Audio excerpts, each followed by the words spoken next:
Halo Halo Sobat Sobat FNI. Kami dari kelompok 4. Oke, jadi enaknya kita hari ini bahas apa ya? Enak bahas corporate restructuring nggak sih? Boleh sih, itu menarik. Menarik itu topik. Apa ya artinya atau penjelasannya? Ya, jadi corporate restructuring adalah upaya pembenahan kembali perusahaan seperti merger, akuisisi, konsolidasi atau spin-off. Nah kalau tujuannya bagi perusahaan? Tujuannya itu untuk memperbaiki dan memaksimalkan kinerja perusahaan. Oh, tapi apa ya contohnya biar lebih jelas gitu? Nah, Yang aku punya nih contohnya. Kalian tahu nggak ada perusahaan yang namanya Krakatau Steel? Nggak tahu. kurang Nggak tahu. Nah, tak jelasin ya. Nah, jadi Krakatau Steel ini adalah perusahaan milik BUMN dan bergerak di bidang industri baja. Nah, terus produksinya itu ada seperti lembaran baja panas, baja dingin dan lain-lain. Nah, terus perusahaan ini udah bergerak dari tahun 1960 teman-teman. Nah, untuk tempatnya yaitu pabriknya ada di Cilegon, Banten. Itu. Nah, latar belakangnya apa itu atau yang melawan? Nah, teman-teman, aku barusan cari di Google, dikutip dari antaranews.com. Latar belakang kenapa kok Krakatau Steel ingin melakukan corporate restructuring ini karena Krakatau Steel ingin memperbaiki efisiensi biayanya. Gunanya untuk menurunkan biaya pokok perusahaan gitu, teman-teman. Jadi, dari data itu saya mendapatkan penurunan biaya energi sebesar 46% menjadi 265 miliar. Kemudian ada biaya utilitas yang turun sebesar 27% menjadi 564 miliar. Kemudian ada biaya consumable yang turun sebesar 61% menjadi 230 miliar. Dan yang terakhir ada biaya suku cadang yang turun sebesar 59% menjadi 60 miliar, teman-teman. Oh, jadi hasil atau dampaknya bagi PT Krakatau Steel ini apa? Nah, tadi kan aku sempat searching nih, aku kan penasaran sama dampaknya. Ternyata dampaknya positif banget loh. Revenue-nya Krakatau ini meningkat di tahun 2020 sampai 2022 ini. Kalian tahu nggak 2021 meningkat berapa persen? Nggak Apa tahu. tuh? Nah, aku tadi nemu datanya ini 174%, tinggi banget kan? Tinggi sekali. Apalagi di tahun 2022 peningkatannya itu sampai 271%, bayangkan. Berarti kan ini sukses toh, dampaknya positif Ya, banget. sangat positif gitu. Oh, jadi gitu ya, dan berdampak positif bagi PT Krakatau Steel. Oke kawan-kawan, see you on the next topic.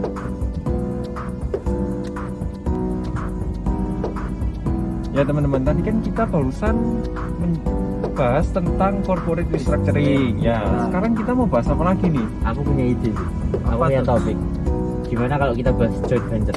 Nah, Apa itu? Ya, apa itu joint venture? Joint venture adalah dua atau lebih entitas bisnis yang menyelenggarakan bisnis bersama dalam jangka waktu tertentu. Nah, Oke, kalau tujuannya kenapa kok dua perusahaan ini harus melakukan joint venture ini apa kalau secara umum aja deh?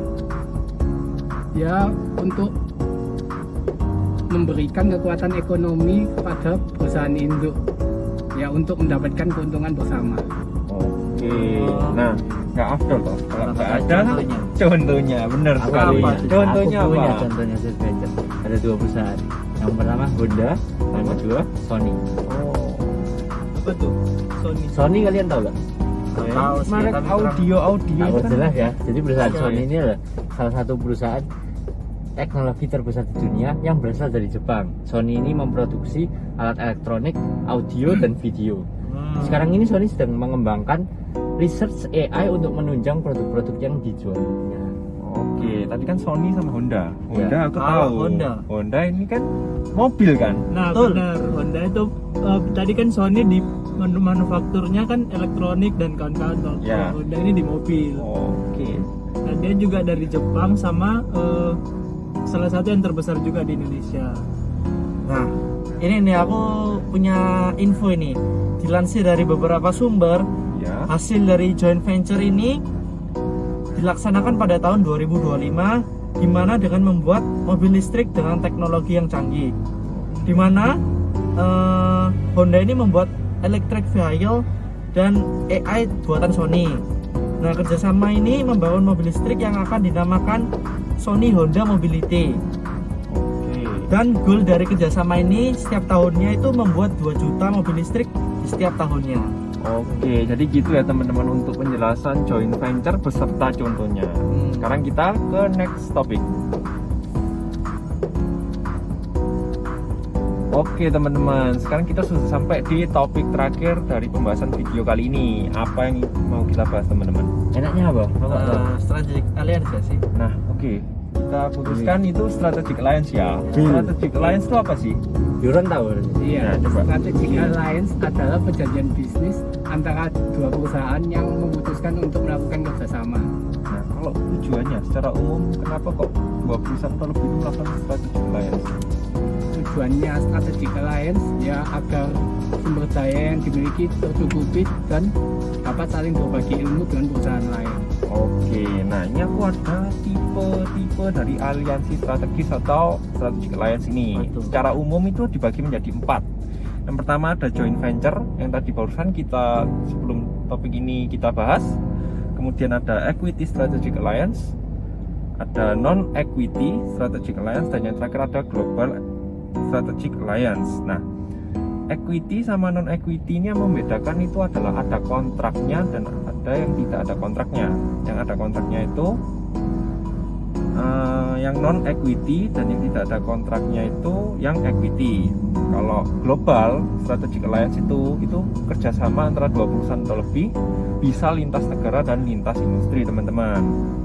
Nah, sekarang kita akan bahas contoh. Ya, contoh konkretnya itu apa? Dari penjelasan tadi aku nemu contohnya. Apa itu? Ini perusahaan JDID sama Citylink. Kalian tahu nggak JDID itu apa? Tahu. Perusahaan e-commerce kan. Nah ya, secara detailnya JDID ini adalah salah satu perusahaan e-commerce terbesar di Indonesia.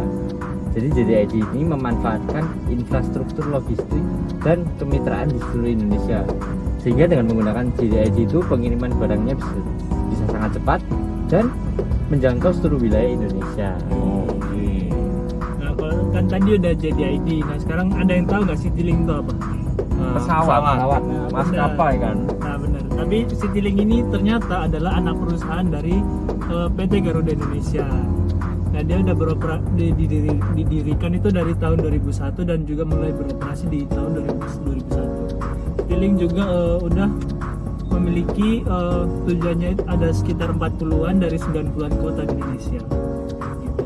Nah, aku tahu ini dampak ataupun hasilnya. Nah, menurut beberapa sumber, kerjasama ini diharapkan memberikan nilai tambah dari setiap penerbangan Citylink di Indonesia.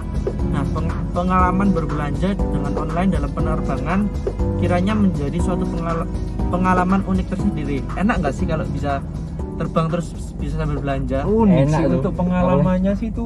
Apalagi yang suka itu belanja. menjadi nilai Karena jualnya bosen sih. juga nggak sih di pesawat? Ya. Nah, Iya benar. saat ini penerbangan ini membutuhkan beberapa inovasi-inovasi seperti ini sehingga menjadi faktor pembeda sekaligus memperkuat posisi Citylink di Indonesia. Nah, aku tahu ini ada beberapa data BPS tahun 2016 menunjukkan bahwa 10 tahun terakhir itu tumbuh sekitar 17% dengan total sekitar 26,2 juta usaha. Dengan kata lain, Citylink Indonesia berharap terobosan bisnis ini bisa memberikan nilai unik tersendiri atau nilai tambah bagi Citylink. Nah, ragam kerjasama ini akan dilaksanakan dalam 3 fase, yaitu yang dimulai pada 31 Agustus tahun 2017. Nah, dalam bentuk diskon spesial khusus untuk para penumpang Citylink. Enak nggak sih kalau ada bisa belanja terus diskon gitu? Enak. Enak pasti. Nah. Kita bisa naik pesawat terus bisa naik pesawat itu di kupon kan itu. Nah, boleh, enak kan? Nah, penumpang Citylink Indonesia akan menerima voucher diskon khusus untuk berbelanja di JDID jika membeli tiketnya di website milik resmi Citylink Indonesia. Tidak hanya itu, konsumen juga dapat memiliki apakah produknya akan diantarkan langsung ke rumah atau diambil di booth Citylink Indonesia ataupun di bandara. Juga dapat memilih apakah produknya ini bisa saat di kabin pesawat. Nah, jadi pas kita datang itu barangnya juga bisa datang. Nah, bentuk kerjasama yang ditawarkan akan terus berkembang. Beragam penawaran mulai dari pre-flight, in-flight sampai post-flight experience pun khusus yang berisi katalog produk unggulan JDID akan hadir di website JDID resmi dan juga website Citylink Indonesia, di mana penumpang Citylink bisa berbelanja produk JDID di sana. Nah, untuk di in-flight experience, penumpang dapat berbelanja produk JDID di katalog yang ada di dalam pesawat. Penumpang pun bisa mendapatkan produk tersebut di bandara saat mendarat. Sedangkan yang terakhir, untuk post-flight, JDID dan Citylink Indonesia menawarkan beragam manfaat menarik seperti loyalty program, airport lounge khusus di mana konsumen bisa berbelanja produk-produk JDID dan mengambil langsung saat itu juga. Nah, pelanggan juga dapat menukarkan JD Points yang mereka miliki dengan Super Greens Garuda Miles. Nah, itu dampaknya. Jadi tertarik naik Citylink. Enak nggak sih kalau bisa kayak Iya. gitu? Jadi kita Nah, bisa berbelanja di mana saja. Iya, Oke teman-teman. Nah tadi kan kita barusan mendengarkan penjelasannya. Nah balik lagi ke tipe yang sebelumnya yang udah aku bahas. Nah untuk kasus ini tipe Citylink dan JDID itu termasuk ke dalam Equity Strategic Alliance. Nah Equity Strategic Alliance ini adalah aliansi strategis di mana dua atau lebih perusahaan memiliki persentase mengkombinasikan sumber daya mereka dan kapabilitas mereka agar terciptanya keunggulan bersaing teman-teman. Oh, jadi termasuk itu ya? Iya. Nah, sekian topik pada sore hari ini. See you on the next video. Dadah.